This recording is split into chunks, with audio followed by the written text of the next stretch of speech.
Ya, ini kebetulan kawan Pewata sudah banyak memberitakan terkait lahan perumahan Asoka Residen yang berada di Desa Tarebangun.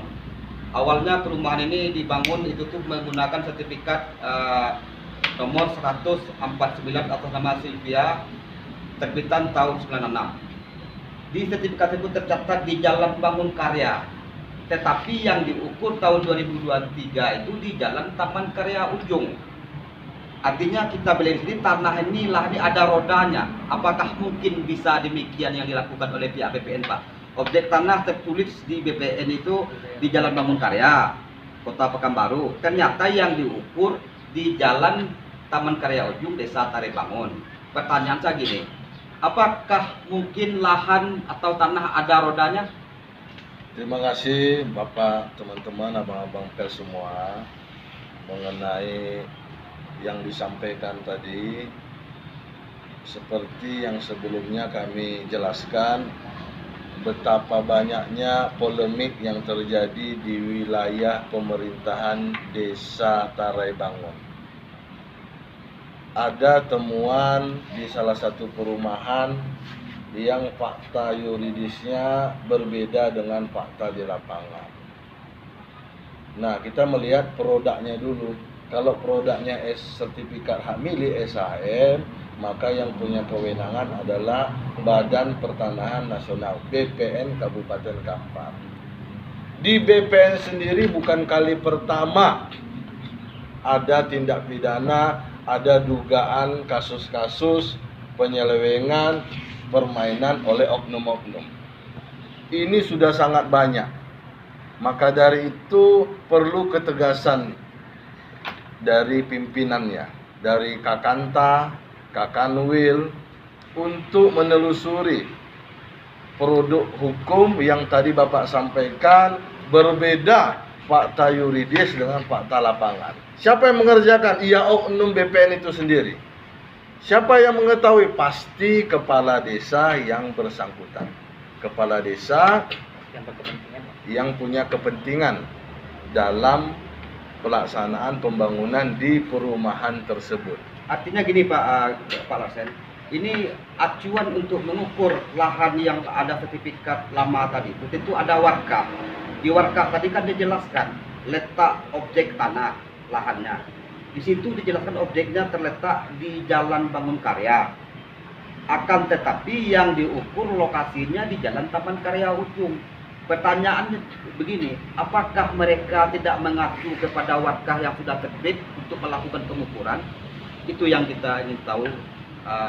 Bagaimana Bapak menanggapi tentang kisruh ini? Karena persoalan tanah ini nggak muncul sekarang, Pak. Bisa suatu hari atau bisa tahun kemudian. Nanti sudah selesai semuanya. Kalau untuk informasinya itu sudah dibangun perumahan dan kita sudah tanya juga sama oknum BPN namanya Theo Pertama, katanya yang mengukur itu sesuai yang ditunjuk oleh pemohon saja, bukan warkah. Seharusnya kan warkah itu dihadirkan supaya data fisik dengan data yuridis sinkron. Bagaimana Bapak menyikapi hal ini? Seperti yang tadi kami jelaskan, ini semua bermula dari adanya oknum-oknum yang nakal. Ya. Kalau secara normatif, warkah dan permohonan dari si pemohon dilakukan, tidak akan terjadi seperti ini. Tapi karena ada oknum-oknum nakal, pegawai-pegawai BPN yang bermain-main dengan kepentingan masyarakat, maka yang hitam pun bisa menjadi putih. Modal lah. Makanya yang disampaikan Bapak tadi, apakah warkah surat-surat punya kaki, punya roda bisa pindah-pindah. Ini semua akal bulus dari para pegawai BPN. Jadi begini Pak Ketua, jadi pihak-pihak sepadan kan rencana mau melaporkan nih karena dia tidak terima bersempadan dengan sertifikat yang nomor 449 ini. Apa solusinya tuh Pak Larsen? Karena sepadan yang saat ini tidak pernah bersempadan dengan sertifikat yang dimunculkan sekarang. Ternyata sekarang dibuat sepadannya jalan empat-empatnya. Fakta di lapangan tidak ada jalan, Pak. Ada tanah orang lain. Bagaimana solusinya untuk sepadan-sepadannya ini? Kalau memang upaya musyawarah untuk mufakat tidak ditemukan, maka kepastian hukum itu harus dikedepankan. Ya, buat laporan ke polisi setempat, polsek, polres, bahkan ditembuskan nanti ke Kakanta dan Kakanwil itu sendiri untuk dapat ditelusuri secara internal apa yang sebenarnya terjadi, kenapa fakta-fakta yuridis tidak sesuai dengan yang di lapangan, kenapa tidak sepenuhnya merujuk dengan warkah yang ada, kenapa ada perbedaan-perbedaan antara yang tertulis dengan yang di lapangan. Laporkan ke polisi siapa yang dilaporkan, mungkin Bapak semua sudah tahu siapa pelakunya, siapa korbannya. Mari hadirkan kepentingan itu, ya kita buat laporan baik itu berbentuk Dumas maupun di LP kan, laporan polisi, supaya tidak praduga, jangan sampai kita menindaklanjuti persoalan ini tapi justru merugikan orang, adanya fitnah dan segala macam. Artinya gini Pak Ketua, artinya kan masyarakat awam, mereka mengatakan sertifikatnya pun ada, tapi dia tidak pernah bersepadan dengan orang ini. Kok tahun 2022-2023 kok muncul orang ini diletakkan objek tanahnya di situ, sementara catatan di sertifikat itu letaknya di Jalan Panggung-Karya. Artinya masyarakat tadi ingin melapor karena dia nggak paham.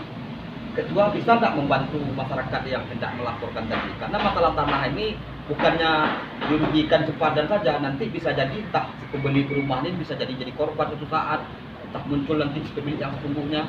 Itu yang dimaksud itu. Sepanjang itu untuk kepentingan publik, kepentingan masyarakat, dan tidak ada niat-niat yang jahat terkait dengan persoalan ini, kami tentunya sudah sangat siap lah. Mendampingi, khususnya mendampingi agar benar-benar hadir yang namanya solusi dan keadilan.